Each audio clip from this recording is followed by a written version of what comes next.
नमस्कार दोस्तों, स्वागत है आपका एक बार फिर आपके अपने YouTube चैनल सरकारी गुरुजी पर। मैं गोविंद आप सभी का एक बार फिर से हार्दिक स्वागत करता हूं।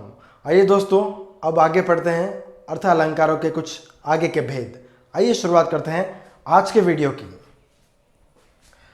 आज के जो पहला वीडियो है दोस्तों, वो है पहला जो अलंकार है वो है दोस्तों विभावना। विभावना अलंकार। जब किसी कथन या काव्य कुछ भी हो, जब किसी कथन में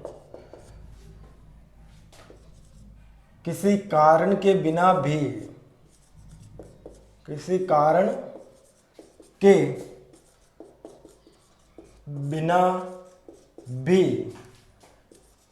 कार्य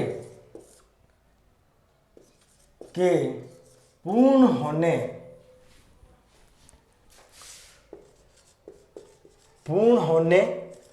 का वर्णन हो, वहाँ विभावना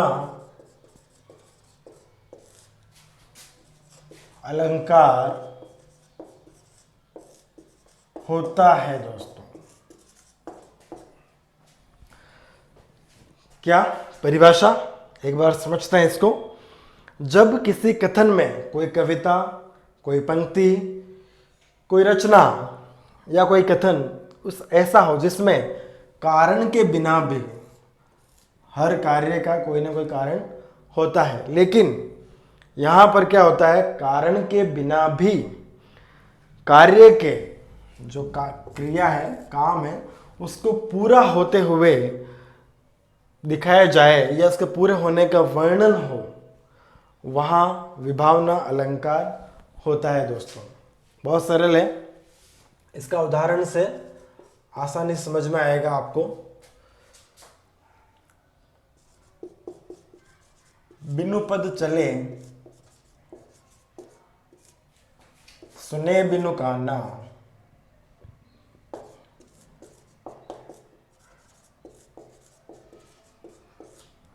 कर बिनु करम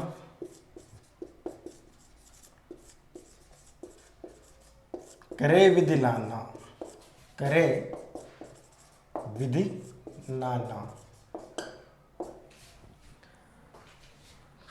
बिनु पद चले सुने बिनु काना, कर बिनु करम करे विधि नाना। कैसे? बिनु बिना पद के, बिनु यानी बिना के अभाव में, बिना पैरों के भी चले, यानी चलने की जो क्रिया है उसको पूरा करने के लिए क्या होना चाहिए, कदम बढ़ाने के लिए पैरों का होना जरूरी है। लेकिन यहाँ पे क्या है, बिनु पद चले, बिना पैरों के भी चल रहा है, यानी कारण के बिना भी क्रिया जो चलने की क्रिया है वो पूरी हो रही है। जो चलने की क्रिया है उसको पूरा करने के लिए क्या कारण होना चाहिए, पैर होने चाहिए। लेकिन यहाँ पे बिना पद चले, सुने बिनु काना, और सुनने की जो क्रिया है उसको पूरा करने के लिए क्या होगा, कान होने आवश्यक है। लेकिन यहाँ पे क्या है, बिना कानों के भी, बिनु यानी बिना, बिना कानों के भी सुना जा रहा है ये क्रिया। कर बिनु करम, कर यानी हाथ, कर बिनु कर्म, कर्म यानी काम, क्रिया, हमारे जो कर्म है वो बिना हाथों के हम कोई भी काम नहीं कर पाते हैं। जैसे मैं लिख रहा हूं तो बिना हाथों के मैं नहीं लिख सकता। तो कर बिनु कर्म, बिना हाथों के भी काम या काज जो है वो होता है, करता है। करे विधि नाना, करे विधि यानी विविध प्रकार के, विधि यानी ब्रह्मा ईश्वर, विधि यानी यहाँ पे ईश्वर के लिए कहा गया है, नाना यानी विभिन्न प्रकार के, अलग अलग तरह के।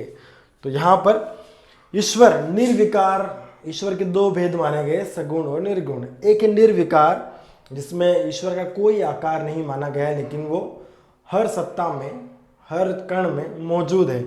उसी निर्विकार ईश्वर की बात की गई है और कहा गया है कि वो जो निर्विकार ईश्वर है, निर्गुण ईश्वर है, वो दोस्तों बिनु पद चले सुने बिनु काना, वो बिना पैरों के चलता भी है और बिना कानों के सुनता भी है। कर बिनु कर्म, बिना हाथों के अपने सारी क्रियाएं करता भी है।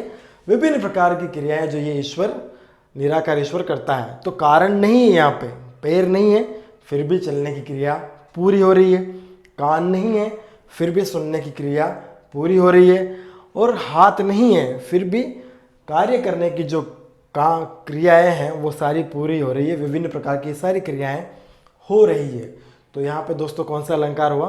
विभावना अलंकार।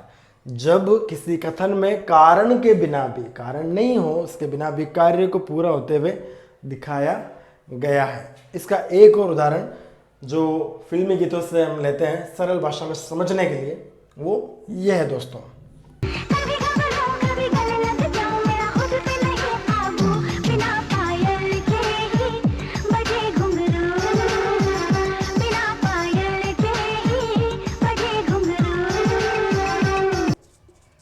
बिना पायल के ही बजे घुंघरू। गाना है, उसमें अखियां मिलाए कभी अखियां चुराए, क्या तूने किया जादू। कभी घबराऊं कभी गले लग जाऊं, मेरा खुद पे नहीं काबू। बिना पायल के ही बजे घुंघरू। घुंघरू बजने के लिए, घुंघरू के बजने के लिए पायल होनी चाहिए। घुंघरू कहाँ होते हैं? पायल में ही लगे हुए होते हैं। तो बिना पायल के ही घुंघरुओं की जो झनकार है वो बज उठी है, इसलिए यहाँ पे विभावना अलंकार है दोस्तों।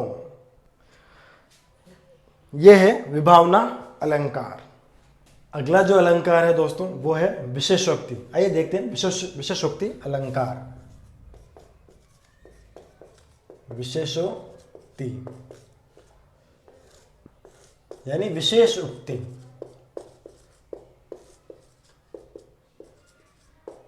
स्पेशल जो कथन है, स्पेशल जो सेंटेंस है, उसके लिए कहा जा सकता है।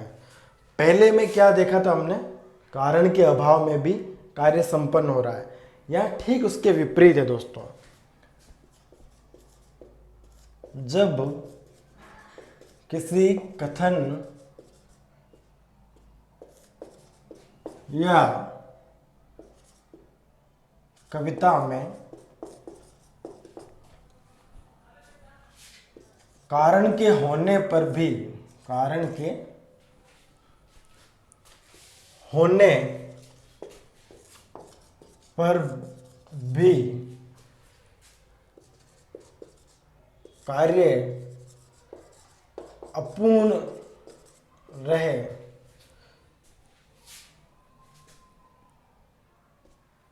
कारण है फिर भी कार्य जो है वो पूरा नहीं हो रहा है, कार्य पूरा, कारण के होने पर भी कार्य पूरा नहीं हो रहा रहे, दर्शाया गया हो, वहां विशेषोक्ति अलंकार होता है दोस्तों। विशेषोक्ति, विशेषोक्ति स्पेशल कथन। जब किसी कथन या कविता में, कविता की कोई लाइन, कोई कथन, उसमें कारण के होने पर भी, पिछले बार में क्या था, यानी जो विभावना अलंकार उसमें क्या था? कारण के नहीं था, कारण नहीं था फिर भी कार्य हो रहा था। यहाँ पे क्या है? कारण के होने पर भी, यहाँ पे कारण मौजूद है लेकिन इसके बावजूद भी कार्य जो है वो पूरा नहीं हो रहा है, काम जो है पूरा नहीं हो रहा है। उस कारण के होने पर भी, उस कारण के द्वारा जो कार्य किया जाता है, होता है, वो अधूरा रहता है या पूरा नहीं होता है, ऐसा दर्शाया गया हो, वहाँ विशेषोक्ति अलंकार होता है दोस्तों। यानी कि कारण मौजूद है लेकिन फिर भी कार्य नहीं हो रहा है। ये परिभाषा है इसकी। इसको हम उदाहरण से समझेंगे तो बहुत आसानी से समझ में आ जाएगा। देखते हैं उदाहरण। ये है बिल्कुल सीधा सा उदाहरण। पानी बसी मीन पिपासी। आपको देखते ही समझ में आ जाएगा सीधा। पानी बसी मीन पिपासी, मोहिन सुनी सुनी आवे हासी।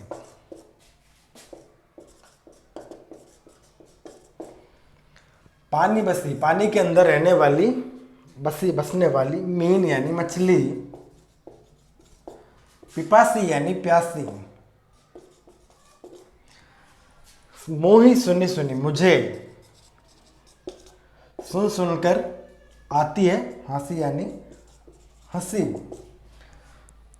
देखो, पानी बसी मीन पिपासी, पानी के अंदर, पानी क्या करता है, हमारी प्यास को बुझाता है दोस्तों। लेकिन यहाँ पे क्या है, मछली जो पानी के अंदर ही रहती है, उसमें ही बसती है, लेकिन उसके बावजूद भी वो प्यासी है।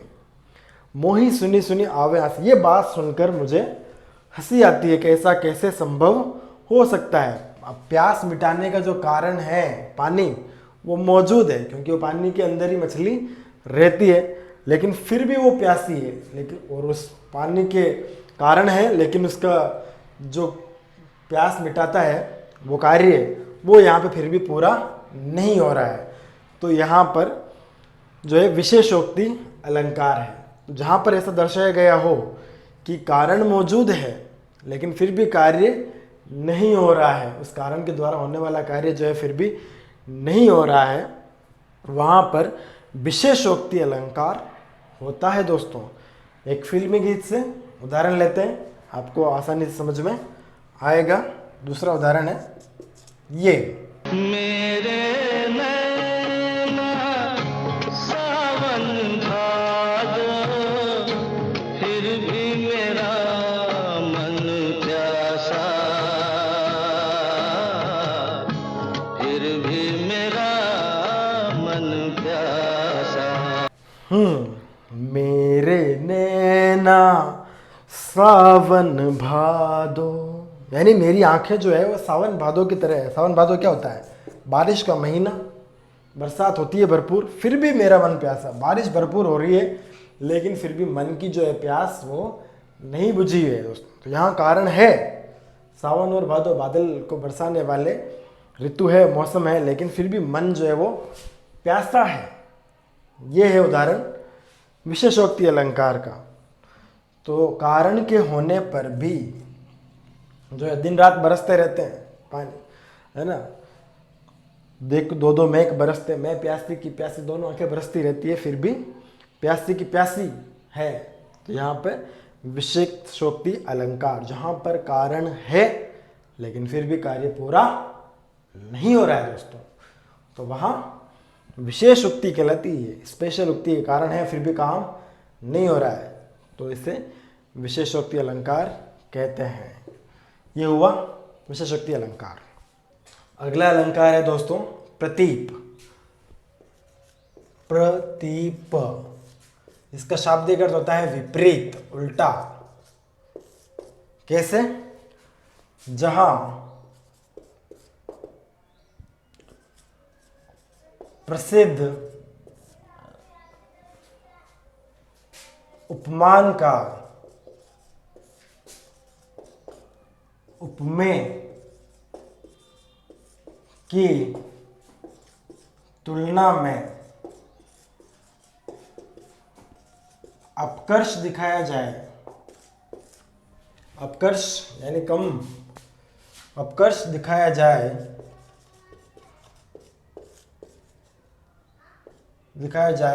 वहां प्रतीप अलंकार होता है दोस्तों। साथ ही कभी कभी क्या होता है कि उपमान की तुलना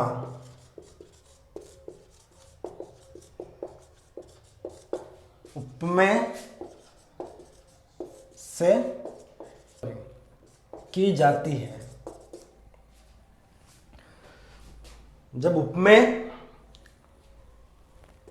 प्रतीप अलंकार, जहां प्रसिद्ध उपमान का उपमेय की तुलना में, उपमान शुरुआत में उपमा अलंकार पढ़ा था तब बताया था, वापस बता रहा हूं, दो वस्तुओं में से जिसकी तुलना की जाती है। यानी तुम्हारा चेहरा चांद के समान है, तो चेहरा जो है वो, चांद जो है वो उपमान है और चेहरा जो है वो उपमेय है। उपमान का उपमेय की तुलना में अपकर्ष, जो सुंदर चीज होती है लोक में, उसका अपकर्ष, उसको उल्टा कम दिखाया जाता है कि ये कम है, और उपमेय को ज्यादा अच्छा बताया जाए, उसकी तुलना में गुणों में बढ़कर बताया जाए। उपमा अलंकार में क्या होता है, चांद सा रोशन चेहरा, यानी चेहरे को जो है चांद के समान बताया गया है, लेकिन यहाँ पे उल्टा कर दिया जाए, है ना, वहाँ पर चेहरा जो है, चांद जो है वो चेहरे के समान है, चांद का उल्टा अपकर्ष कर दिया, तो वहाँ पर प्रतीप अलंकार होता है दोस्तों। उपमान की तुलना उल्टा भी कर दिया जाता है, उपमेय की तुलना उपमान से की जाती है, इसका उल्टा उपमान की तुलना उपमेय से की जाती है, वहीं भी प्रतीप अलंकार ही होता है दोस्तों। जैसे एक उदाहरण, चंद्रमा मुख के समान है। अब यहाँ पे क्या, वैसे सामान्य रूप से क्या जाता है, मुख जो है वो चंद्रमा के समान है, लेकिन यहाँ पे उल्टा कर दिया गया है, चंद्रमा भी तुम्हारे मुख के समान है। तो यहाँ पर उपमान की तुलना उपमेय से की जाती है। यहाँ पर क्या है, उपमान जो है वो चंद्रमा, इसकी तुलना उपमेय यानी मुख से की गई है। तो यहाँ पर प्रतीप अलंकार उल्टा कर दिया गया है, विपरीत कर दिया गया है। सामान्य रूप से होता क्या है, मुख की तुलना चंद्रमा से की जाती है ना, वहाँ होता है प्रतीप अलंकार। यहाँ पर उपमान की तुलना उपमेय से की जाती है।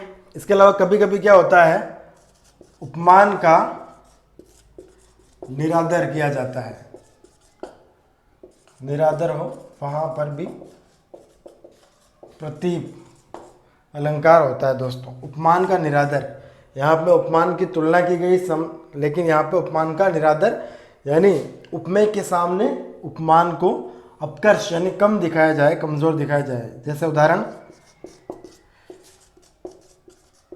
शिवाजी का प्रताप, शिवाजी का प्रताप यानी वीरता जो है, शिवाजी का प्रताप सूर्य से भी ज्यादा फैला है।